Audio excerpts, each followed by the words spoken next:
함께 먼저 기도하고 시작하겠습니다. 하나님 아버지 감사합니다. 이 아침 저희들을 만나주시니 감사합니다. 복된 자리에 저희들을 불러주시고 하나님의 음성을 들을 수 있는 이 자리로 주님께서 이끌어 주시옵소서. 말씀을 대언하는 자나 또 같이 듣는 자가 또 하나님의 은총을 힘입게 하여 주시고 하나님 말씀을 통해서 우리가 나아가야 할 길을 얻도록 주님 도와 주시옵소서. 시간 함께 해주시기를 간구드리며 예수님의 이름으로 기도드리옵나이다. 아멘. 예, 오늘 말씀은요, 에스겔서 34장 17절부터 31절까지 말씀입니다. 성경 있으신 분들 에스겔서 34장 17절을 피시고요. 같이 보도록 하겠습니다. 주 여호와께서 이같이 말씀하셨느니라. 나의 양떼 너희여, 내가 양과 양 사이와 순양과 순염소 사이에서 심판하노라. 너희가 좋은 꼴을 먹는 것을 작은 일로 여기느냐? 어찌하여 남은 꼴로 발로 밟았느냐? 너희가 맑은 물을 마시는 것을 작은 일로 여기느냐? 어찌하여 남은 물을 발로 더럽혔느냐? 나의 양은 너희 발로 밟은 것을 먹으며 너희 발로 더럽혀진 것을 마시는도다 하셨느니라. 그러므로 주 여호와께서 그들에 대하여 이같이 말씀하시되 나 곧 내가 살찐 양과 파리한 양 사이에서 심판하리라. 너희가 옆구리와 어깨로 밀어뜨리고 모든 병자를 뿔로 받아 무리를 밖으로 흩어지게 하는도다. 그러므로 내가 내 양떼를 구원하여 그들로 다시는 노략거리가 되지 아니하게 하고 양과 양 사이에 심판하리라. 내가 한 목자를 세워 그들을 먹이게 하리니 그는 내 종 다윗이라. 그가 그들을 먹이고 그들의 목자가 될지라. 나 여호와는 그들의 하나님이 되고 내 종 다윗은 그들 중에 왕이 되리라. 나 여호와의 말이니라. 내가 또 그들과 화평의 언약을 맺고 악한 짐승을 그 땅에서 그치게 하리니 그들이 빈들에 평안히 거하며 숲을 가운데서 잘지라. 내가 그들에게 복을 내리고 내 산 사방에 복을 내리며 때를 따라 소낙비를 내리되 복된 소낙비를 내리리라. 그리한즉 밭에 나무가 열매를 맺으며 땅이 그 소산을 내리니 그들이 그 땅에서 평안할지라. 내가 그들의 멍에에 나무를 꺾고 그들을 종으로 삼은 자의 손에서 그들을 건져낸 후에 내가 여호와인 줄을 그들이 알겠고 그들이 다시는 이방의 노략거리가 되지 아니하며 땅의 짐승들에게 잡아먹히지도 아니하고 평안히 거주하리니 놀랄 사람이 없으리라. 내가 그들을 위하여 파종할 좋은 땅을 일으키리니 그들은 다시는 그 땅에서 기근으로 멸망하지 아니할지며 다시는 여러 나라의 수치를 받지 아니할지라. 그들이 내가 여호와 그들의 하나님이며 그들과 함께 있는 줄을 알고 그들 곧 이스라엘 족속이 내 백성인 줄 알리라. 주 여호와의 말씀이라. 내 양 곧 내 조상의 양 너희는 사람이요 나는 너의 하나님이라. 주 여호와의 말씀이니라. 아멘.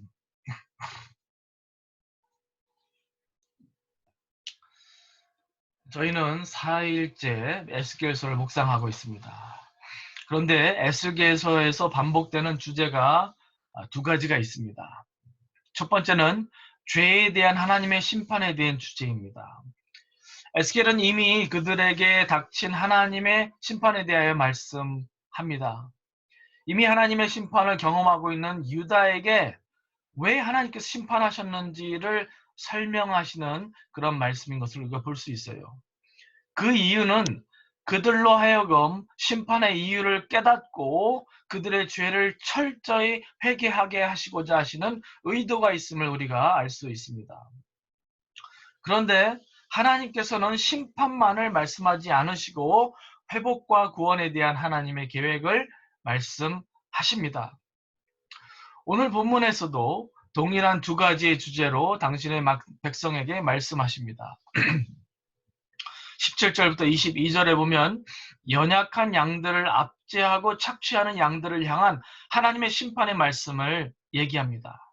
그런데 23절부터 31절에는 한 목자를 세워서 그들을 구원하실 하나님의 계획에 대한 말씀을 우리에게 주고 계십니다. 하나님의 심판에 대한 말씀을 먼저 보면요. 17절부터 22절까지 하나님께서 심판자 되심을 거듭 말씀하고 계십니다. 17절에 내가 양과 양 사이와 순양과 순염소 사이에서 심판하노라. 20절에 나 곧 내가 살찐 양과 파리한 양 사이에서 심판하리라. 22절에 그러므로 내가 내 양떼를 구원하여 그들로 다시는 노략거리가 되지 아니하게 하고 양과 양 사이에 심판하리라 거듭 3번 반복하여 말씀하고 계셔요. 그렇게 자신을 심판자로서 그들에게 말씀하시는 중요한 이유는 하나님께서 누구이신지를 그들이 바로 인식할 필요가 있다는 것이죠.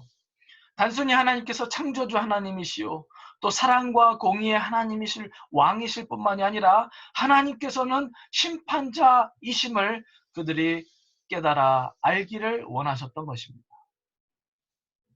그때나 오늘이나 이 사실을 기억하는 것은 매우 중요합니다. 만일 하나님이 심판자이심을 그 당시 사람들이 만약에 깨닫고 인식했더라면 절대로 그들이 범했던 죄악들을 범할 수 없었습니다. 에스겔의 시대에 하나님의 언약 백성들이 다른 하나님의 양들을 압제하고 약탈하고 심지어는 살인까지도 일삼았던 것은 그들이 하나님을 심판자로서 두려워하지 않았기 때문입니다. 심판주 하나님께서 그들을 감찰하고 계시고 그들의 모든 행위를 알고 계신다는 사실을 그들이 망각했기 때문에 저지른 죄악들이라는 사실이에요. 성경은 하나님께서 온 우주 만물의 통치자로서 모든 것을 청산하시고 계수하실 것임을 말씀하고 계십니다. 심지어는 마태복음 12장 36절에 보면 예수님께서는 사람이 무슨 무익한 말을 하든지 심판날에 이에 대하여 반드시 신문하실 것이다 라고 말씀하십니다. 다른 말로 하나님께서 예수 그리스도를 통해서 우리를 심판하실 때에 우리의 모든 말과 생각과 행위에 대하여 반드시 평가하시고 심판하실 것을 기억하며 우리가 매일매일을 살아가야 한다는 말씀이에요. 오늘날 저로부터 시작하여 일반적으로 사람들이 함부로 말하고 함부로 대하고 삶의 주인 행세를 하면서 살아갑니다. 그런데 그러한 과오를 범하는 가장 결정적인 이유는 첫 번째로 하나님이 무섭지 않기 때문이요.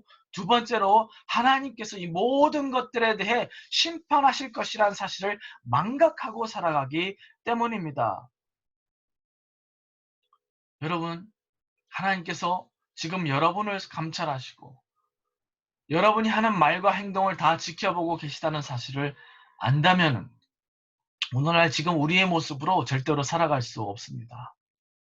히브리서 9장 27절에 사람이 한 번 죽는 것은 정해진 것이요 그 후에는 심판이 있으리니 말씀하셨습니다. 그런데 오늘 본문 가운데 17절부터 22절에서 하신 심판의 말씀과는 전혀 다른 말씀을 그 이후에 하고 계십니다. 하나님께서 한 목자 그의 종 다윗을 이스라엘의 목자와 왕으로 세울 것이다 라고 말씀합니다. 23절부터 31절까지의 말씀이죠. 그런데 여기서 이제 반복되고 강조되는 말씀을 보면은 이렇습니다. 성경을 보면 하나님께서 사용하시는 특별한 용어 또는 반복하여 거듭 사용하시는 용어를 보면은 하나님이 무엇을 강조하여 말씀하시고 있는지를 우리가 볼 수 있는데 오늘 말씀을 보면요. 하나님께서 다시는 이라는 용어를 거듭 3번이나 사용하고 계십니다. 28절에 그들이 다시는 이방의 노략거리가 되지 아니하며 29절에 그들이 다시는 그 땅에서 기근으로 멸망하지 아니할지며 다시는 여러 나라의 수치를 받지 아니할지라라고 말씀하고 계십니다. 하나님께서 그들을 구원하시고 그들을 회복하시고 장차 세우실 다윗 왕, 그 다윗의 혈통과 자손으로 오신 예수 그리스도를 통해서 새로운 언약을 성립하실 것에 대한 약속을 여기에서 우리에게 주고 계시는 거예요. 그런데 가장 놀라운 사실은 이 일을 위해서 하나님께서는 그분의 목숨을 내어 주실 것이라는 사실입니다. 비록 하나님께서는 죄에서 돌이키지 않는 당신의 언약 백성을 심판하셨지만 하나님께서는 그분이 보내실 다윗의 후손 되신 그리스도의 십자가의 죽음을 통해 이룩하실 구속사를 말씀해주고 계시다라는 말씀입니다.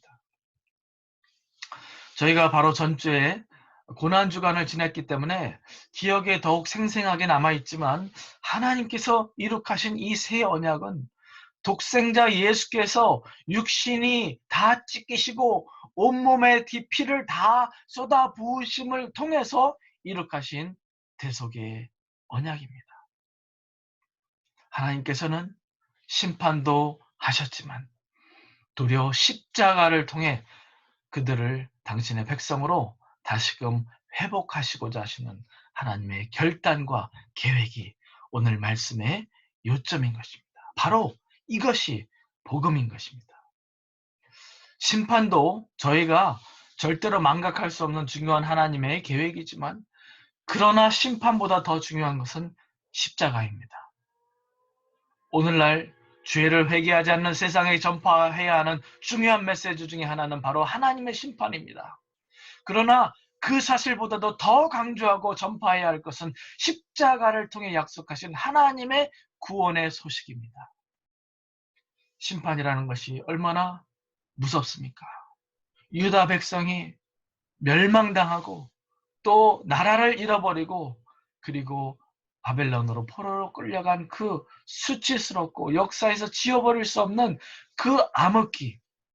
그러나 심판보다 더 강하고 심판을 이기는 것은 바로 하나님의 사랑의 십자가입니다. 하나님께서는 반드시 모든 일에 대한 심판을 행하실 것입니다. 그러나 친히 예수님을 통해 하나님께 회개와 믿음으로 나오는 모든 이들에게는 구원과 천국을 선물로 주실 것입니다. 그러므로 심판이 없는 십자가는 값싼 은혜이고 십자가가 없는 하나님의 심판은 폭력입니다. 성경에서 심판과 십자가는 떼어놓을래야 떼어놓을 수 없는 관계의 진리입니다. 이 어려운 시기를 지나가는 이때 하나님의 심판뿐만이 아니라 십자가를 통한 하나님의 구원의 소망을 전파하는 저와 여러분 모두가 될 수 있기를 간절히 바랍니다. 이 십자가의 복음이 필요한 주위 사람들이 누구인지 기도하면서 찾아 그들을 회복하는 일에 더욱더 힘쓰고 노력하는 저희 모두가 될 수 있기를 간절히 바랍니다. 저희 모두는 하나님의 심판이 반드시 올 것이라는 사실을 기억해야만 합니다. 그러나 그 심판을 모면하게 하신 그리스도의 십자가의 그 은혜의 사건을 기억하면서 우리 안 믿는 이웃들에게 하나님의 심판의 날을 우리가 말해줄 뿐만이 아니라 그 심판을 이기고 심판보다도 더 강한 하나님의 십자가를 그리스도의 십자가를 말해줄 수 있는 저와 여러분 모두가 될 수 있기를 간절히 축원드립니다. 기도하시겠습니다. 하나님 아버지, 우리가 성경을 통해서 하나님을 이해해야 돼. 때로는 우리가 너무나 한쪽으로 치우친 이해와 생각으로 하나님을 무서운 분으로만 하나님을 심판자로만 생각할 때가 있지는 않은지요. 그러나 오늘 말씀이 우리에게 잘 보여주시듯이 하나님께서는 죄를 돌이키지 않을 때에 회개의 기회를 주셨을 때 회개하지 않을 때에 반드시 심판을 가져오실 수밖에 없다는 사실을 우리가 봅니다. 그러나 그것이 전부가 아니라 십자가를 통해서 우리를 회복하시고 우리를 하나님의 자녀로 거듭나게 하실 그 놀라운 구원의 역사를 우리가 기억할 수 있도록 도와주시옵소서. 하나님, 우리의 삶 가운데 우리가 하나님의 심판의 어떤 그 사건을 기억하지 않고 그것을 망각하면서 함부로 살아갔던 우리 죄악들을 다 용서하여 주시옵소서.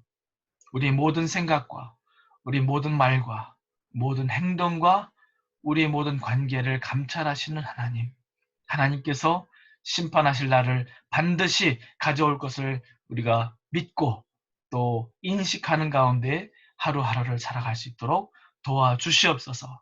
그러나 우리에게 십자가를 통한 구원을 주심을 감사를 드립니다. 주님, 십자가가 없는 심판은 또 폭행이요, 또 심판이 없는 십자가는 값싼 은혜라 하셨는데, 하나님 아버지, 저희들이 이 두 가지를 놓치지 않도록 도와주시고, 또 우리 안 믿는 이웃들과 가족들과 또 주위에 있는 사람들에게 하나님의 심판뿐만이 아니라 하나님의 십자가를 전파할 수 있도록 도와주시옵소서. 하나님, 우리가 개념적으로만 그냥 생각하지 않게 하시고 실질적으로 우리의 전도를 통해서, 우리의 사랑의 복음 전파를 통해서 예수님을 믿게 되는 자들이 나오게 도와주시고, 주님이 오실 날이 더 가까워진 이 시대에 주님, 이 복음을 땅끝까지 전파하는 데 더욱더 힘쓰는 저희 모두가 될 수 있도록 도와주시옵소서. 감사하며 예수님의 이름으로 기도드리옵나이다. 아멘.